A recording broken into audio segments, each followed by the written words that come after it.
joelho aí. Preciso fazer a minha inscrição também. Bom, o BG traz agora um assunto delicado.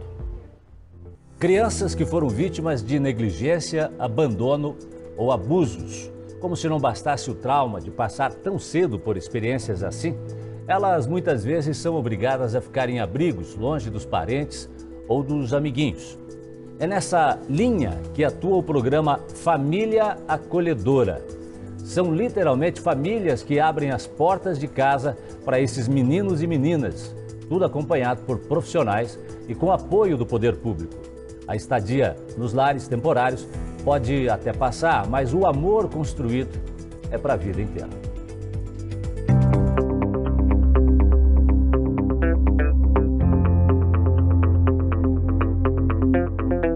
Há pouco mais de um ano, a Thaís e o Luiz decidiram fazer a diferença na vida de crianças e adolescentes em situação de vulnerabilidade social.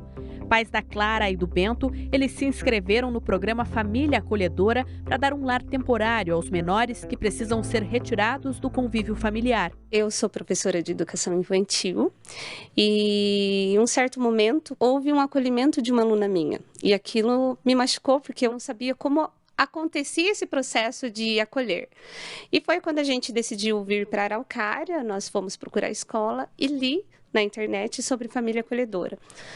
No mesmo momento, eu printei a tela e falei para o meu esposo, eu quero fazer isso. E ela falando para mim que sentia no coração de entrar no programa e poder ajudar as crianças, né? Daí eu apoiei essa ideia dela, não, vamos ajudar, vamos participar, vamos ver como é que é. E a gente amou esse programa, de poder estar participando e de um processo que vem com algumas vezes com histórias tristes, mas que a gente sabe que vai ter um final feliz, né? Mesmo com os cuidados com a Clara, que tem 14 anos e ficou deficiente aos 8 após um acidente de trânsito, os pais quiseram doar tempo e amor para crianças que eles nunca viram antes. Nem eu gosto de ver a criança fazendo bagunça.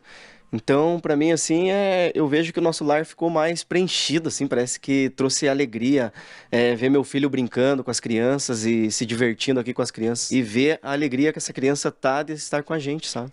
É muito bom. A família do Luiz e da Thaís já recebeu 4 crianças por meio do programa. Nas paredes estão sinais de que elas passaram por aqui. Mas as verdadeiras marcas são aquelas deixadas na história deles e principalmente dos acolhidos. Muitas pessoas perguntam pra gente, mas eu não faço acolhimento porque eu vou me apegar a essa criança. Sim, a gente se apega. As crianças chegam, algumas com bastante traumas, né?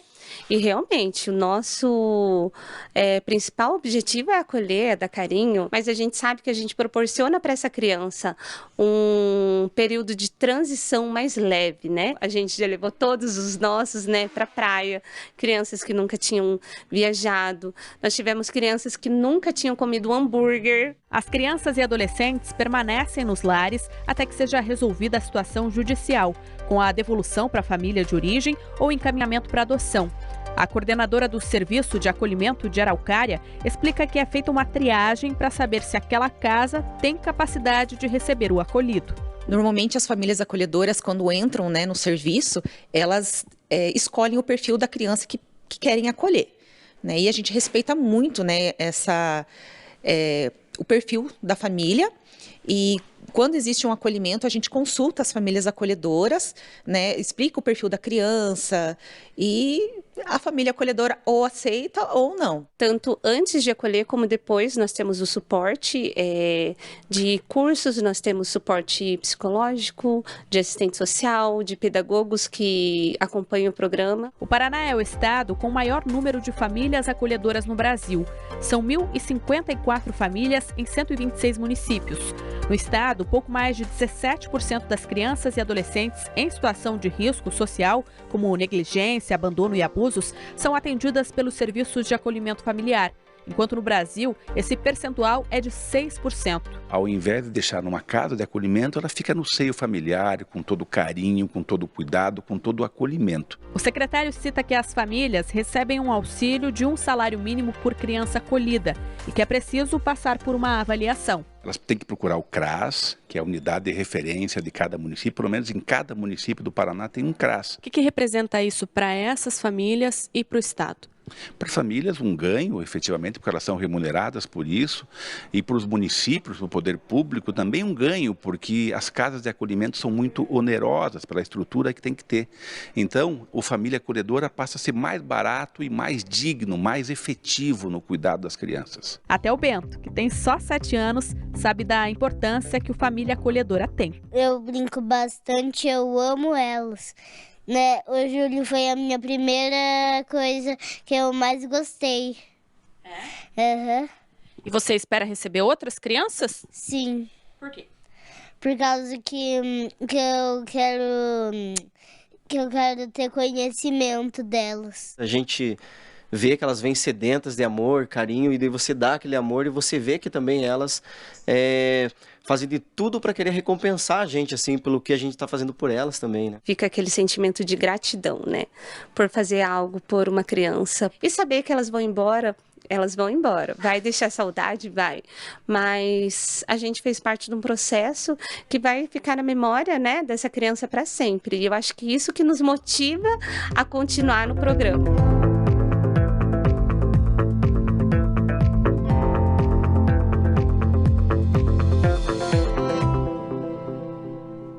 Bom, e agora a gente vai conversar um pouquinho mais sobre esse assunto, que é muito importante, por isso nós convidamos aqui o Leonardo Ferreira, que é assistente social, ele é da Secretaria Estadual de Desenvolvimento Social e Família. Obrigado pela sua presença aqui, Leonardo Ferreira, aqui no Balanço Geral, para conversar com a gente.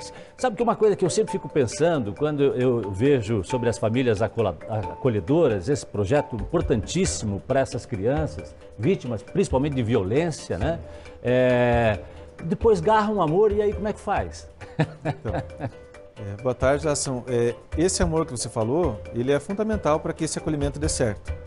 É necessário que a criança sinta que quem está ali cuidando dele realmente veja ele como um ser humano único, que é capaz, que vai ser cuidado, vai ser protegido. Então esse amor ele é necessário demais. Mas esse amor, esse cuidado que a gente fala, ele é transferível. Então, à medida que o processo vá caminhando, a família é orientada pela equipe técnica de que, olha, vai ser uma adoção, não tem como restituir para a família de origem, vai ser adotado, a própria família acolhedora vai preparando a criança para continuar recebendo esse amor e vai ser transferido por um casal que vai ser a família dela para sempre. Porque essa família que está exercendo esse amor, ela é temporária. E ela vai chegar a ter a família para chamar de sua, com seu sobrenome, herança e tudo mais. Então, ele é fundamental esse amor. E ele é transferível. A gente não pode deixar de fazer essa atitude por conta de um apego. O apego ele tem que ter, mas ele é transferível.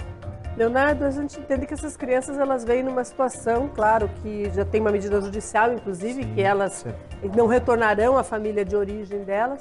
Mas elas ficam por quanto tempo com essa família acolhedora? E esses pais, famílias tão especiais, como é que elas chegam até o programa? Tá, então, primeiramente para a chegada deles no serviço, né? É um serviço público constituído por lei, na assistência social, onde tem que ter uma lei municipal instituindo o serviço nas cidades.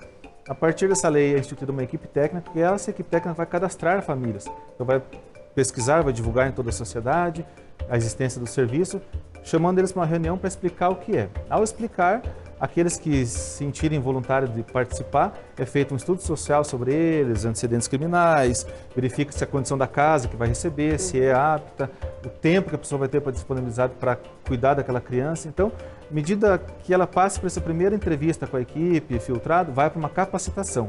Após essa capacitação, que é fundamental, onde ensina o manejo de cuidar de uma criança em situação de risco, crises, como lidar nas situações mais adversas, feita a capacitação, ela fica uma família habilitada. Vai receber a criança e, chegando no tempo que você falou, ele pode ser até 2 anos, prevê a lei. Mas a cada 6 meses, o Estatuto da Criança ele diz que tem que ser reavaliado o caso.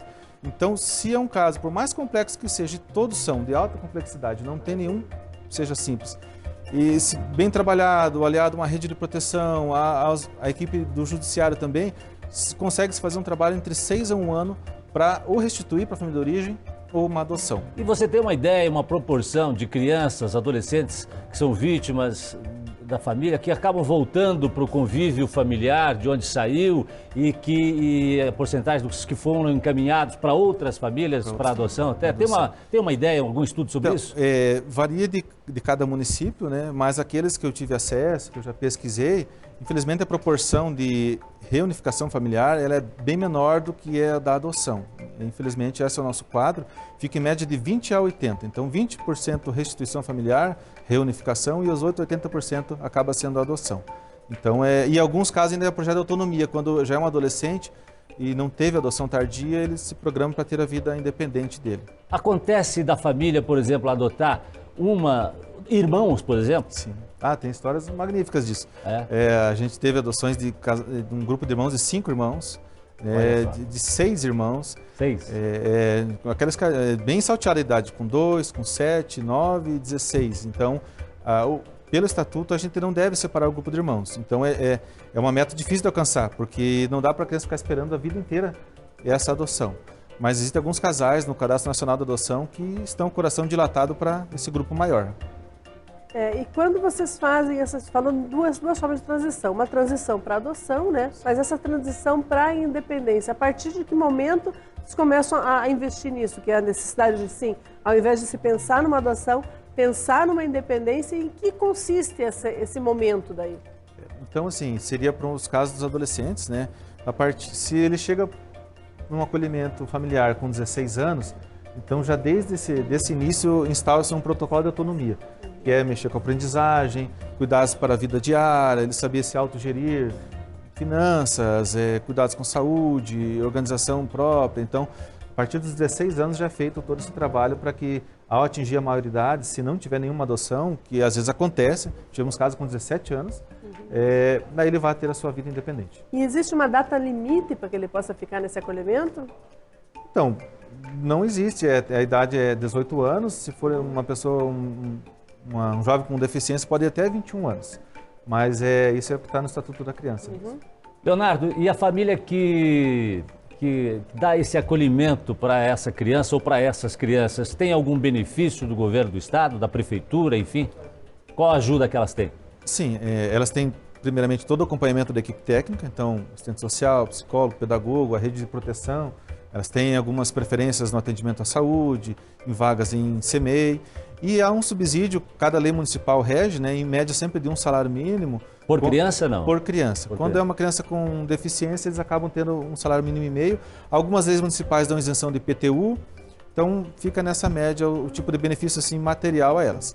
Mas no final das contas, quando falar com a família, eles falam que o benefício é a vida daquela criança na vida deles, que é um presente. Benefício é de menos.